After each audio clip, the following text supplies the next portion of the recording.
Alors, Alonso tacle les nouveaux fans de F1. Ils apprécieront. Ils ne connaissent pas grand-chose à la discipline. Allez, bim. L'Espagnol estime que ces nouveaux fans ne connaissent pas bien le sport et le jugent également d'une manière très différente. Alonso évoque peut-être l'effet Netflix qui a fortement rajeuni et augmenté le public qui suit la catégorie du sport auto.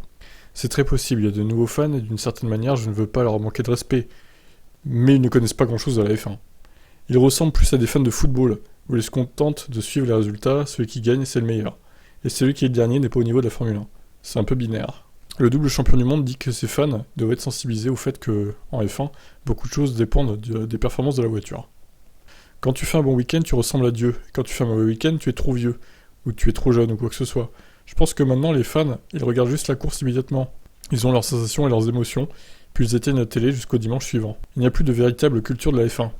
Il faut les sensibiliser à nouveau sur ce qui fait que la F1 est différente d'un autre sport où seul l'athlète crée la différence. Et bien c'est d'ailleurs pour ça que je m'efforce de vous donner de l'actualité tous les jours, pour que quand vous éteignez votre télé, eh bien vous avez quand même les news sur YouTube. Bon, après il exagère un peu Alonso, je pense pas que tous les nouveaux fans de F1 soient comme ça, certes il y en a qui sont comme ça, qui ont choisi un peu sur un coup de tête leur préféré, on va dire, lui c'est le meilleur du moment donc je choisis lui en préféré. Certains ont dû faire ça, mais bon, ne pas mettre tous les fans dans le même panier quand même. Qu'est-ce que vous en pensez, vous ? Ciao.